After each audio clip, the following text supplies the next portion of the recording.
حاله پاشو برام آب بیار. دختر حاله گفتن چیه دیگه؟ این زنداداشته، زندادش بزرگته. خب چطوره بهش بگم مامان؟ ببخشید از من همچین انتظاری نداشت. دختر تو چطوری میتونی به حال امر و نهی کنی و ازش چیزی بخوای؟ اون ازت بزرگتره، بهش احترام بذار. احترام؟ اونم به این قیافشو دیدین؟ الان بهش احترامم بذارم. سلام علیکم. علیک سلام. علیک سلام. سلام علیکم. سلام علیکم. دختر این چه شده بود؟ وای تو که میدونی این عقل تو کلش نداره دیگه. اینو بگو تو چطور این وقت روز خونه برگشتی؟ یعنی چی برگشتم؟ خونه منه، مبل منه، مامان بزرگ منه، اونم که همسر منه، هر وقت دلم بخواد میام. آره همه چی مال حمزه منه، مامان بزرگ قربونت بره. و تو چرا اینطوری اینجا نشستی؟ شوهریتم اومده خونه، هوا هم گرمه، ازش بپرس چی مینوشه چی میخوره. برات غذا گرم کنم؟ آره گرسنه که هستم. من فهمیدم این بهونه همه مرداست واسه این که زودتر خونه برگردن. اینطوری نیست مامان بزرگ، 2 ساعت مرخصی نهار داشتم واسه همین برگشتم. اگه شما هم خوشتون نیامد دوباره با دخیل پسرم، من چرا نباید خوشم بیاد؟ برو عزیزم استراحت کن، خدا بهت عمر طولانی بده و همیشه موفق باشی. نه من میرم اتاقم. مامانو اینجا نمیبینم. تو که اونو میشناسی، به کسی گوش نمیده و هر وقت دلش خواست پا میشه از خونه میره، به ما نه چیزی میگه و نه اجازه میگیره. 2-3 ساعتی میشه رفته. 2-3 ساعت شده؟ که اینطور؟ خب مامان بزرگ من میرم اتاقم. برو. من برم.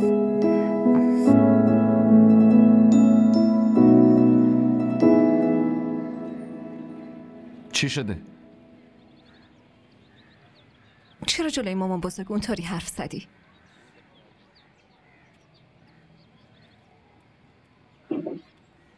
منظورت از اونطوری یعنی چی؟ همون حرفایی که میزدی. همینو میپرسم که چه حرفی میزدم. تو مشکل چیه؟ چرا همش به من نزدیک میشی؟ بشین سر جات. خب تو مشکلت چیه؟ تو هم سر جات بشین. هی چرا میره عقب آخه؟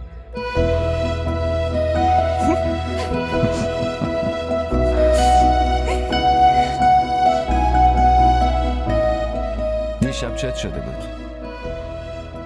به نظر میرسید انگار روح دیدی. نه من حواسم به همه چی هست. نه فقط اون پسره که جلوی ماشینمون اومد، خب ترسیدم که باهاش تصادف کنیم، فقط همین.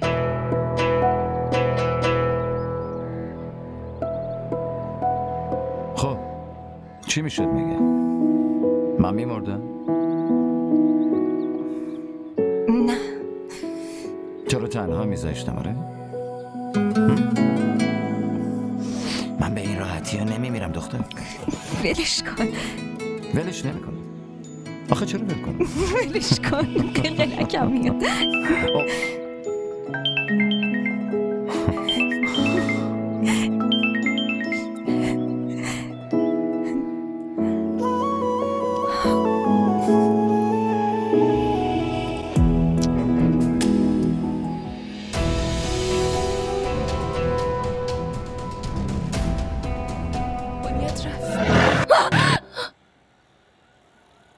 خدایا توبه، منم الکی دارم میترسم. دفعه بعدی جلوی رام سبز بشه مستقیم میرم پیش پلیس.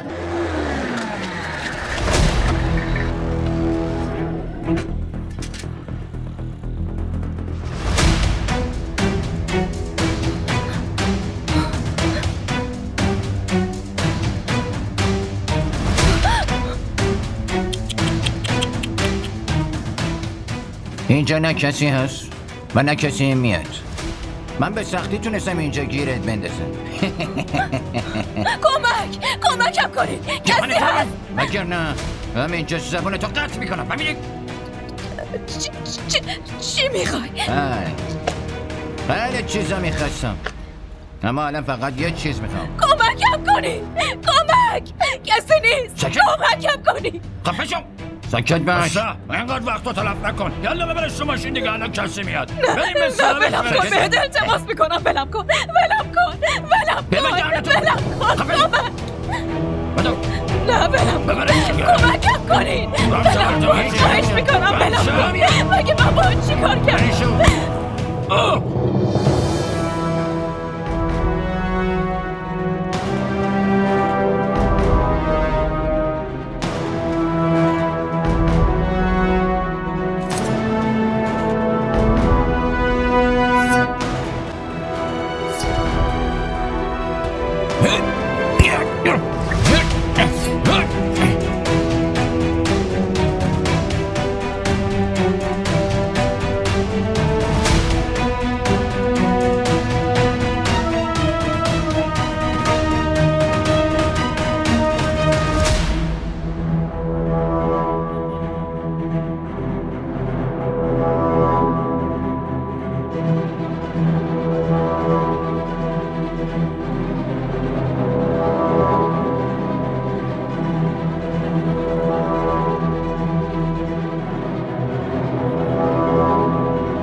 ماشالله حاله این فرنی رو خیلی خوشمزه درست کردی عزیز دلم.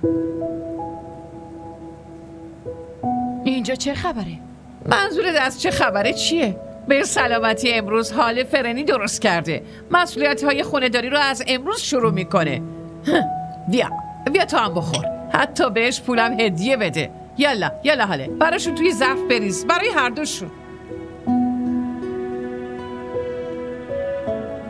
مامان خیلی خوشمزه درست کرده، شما هم بخورین دیگه. سن دادش حاله، دستپخت شما چقدر خوشمزه است. در ضمن امروز چقدر زیبا به نظر میرسیم، مگه نه سمی؟ زنمو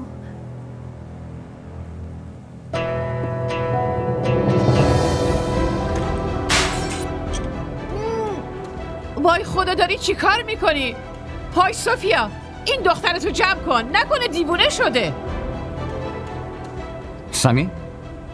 داری چی کار میکنی؟ چرا اونو انداختی زمین؟ فکر کنم ظرفش خیلی داغ بود، از دستش لیز خورد مگه نه؟ ها؟ نه خیر، ظرفش اصلا هم داغ نبود، من عمدن اونو انداختم زمین. حتی بازم این کارو سمین به قصابی احترامی نکن. واقعا تو پرو خودتو چی فرض کردی ها؟ من تو رو زندان نمیذارم. سمین بلش کن. دختره پرو بقیه حرفا میزنی. چطور جرأت میکنی روی حال دست بلند کنی دختر؟ خدایا توبه، شما چه خبرتونه؟ همتون عقلتون رو از دست دادین ها؟ از اینجا برین. یه چیزی رو همتون با دقت گوش بدین. این دختری که میبینی زن منه و اگه کسی باهاش بد رفتار کنه پس منو مقابل خودش میبینه، فهمیدین؟ بریم حالا.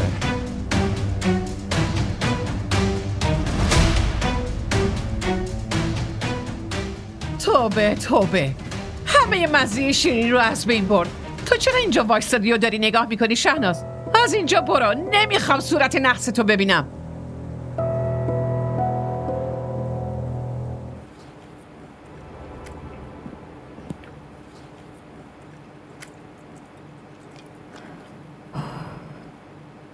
من نمیدونستم تو اینقدر خوشحال میشی. آره خوشحالم.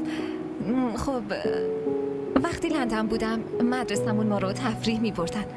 سفر رو خیلی دوست دارم. ما دوتا تنهایی میریم. ما معنی جمع میده، مثلا 2 شخص، تو همراه من و من همراه تو. خب ما اصل تنهایی میرن دیوونه. این ماه اصله یه جوری وقتی کار و بارم خوب پیش بره ما اصل استرالیا میبرمت. دانشگاهمو بهت نشون میدم، با دوستام آشنات میکنم، کانگوروها رو نشونت میدم، سیدنی و خیلی نه. جای. من نمیخوام استرالیا برم. پس کجا میخوای بری؟ لندن پیش بابا. باباتم ببریم با خودمون معسل؟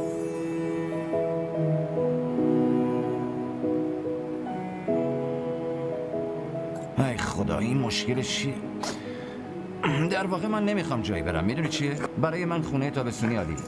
یالا پاشو عجله کن، سری باش. یه لحظه صبر کن حمزه، برم به مامان بزرگ بگم.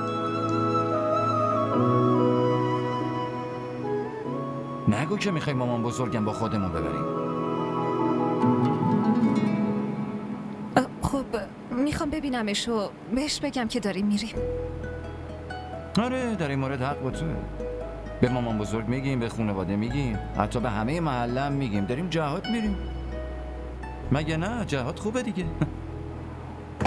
باشو. ولی حتما باید این چمدون رو عوض کنم. یالا بریم عجله کن. بودو.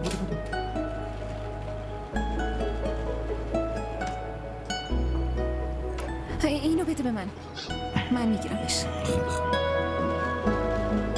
حتی مال تو آسیدم همچین کاری نمیکنه. من بهش تهمت نزدم، همه واقعیت رو گفتم. و اگه برای دختر خودتم این اتفاق میافتاد چی؟ بازم همچین کاری میکردی؟ ها؟ من که دلم میخواد خودم با هم میبینی رسول مامانت داره چی کار میکنه؟ نه مراعات سن خودشو، نه مراعات شخصیتشو و نه مراعات منو میکنه.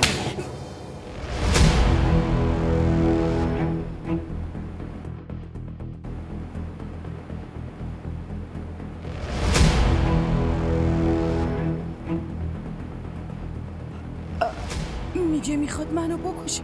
تو اگه مراعات سن خودت و شخصیتتو نکنی، خب پس منم چاره دیگه ای ندارم. حمزه ساکت شو. من دیگه توی این خونه نمیمونم. ساکت شو. من از این خونه میرم، دیگه اینجا نمیمونم. حمزه پسرم من از این خونه میبره. من دیگه محتاج جای یکی نیستم. دارم میگم ساکت شو. مامان به من گوش بدین. حمزه ران حاله با حمزه با هم از شهر خارج شدن. وقتی میرفتم من دیدمشون. اونم با اجازه من رفتن. ماشالله. آره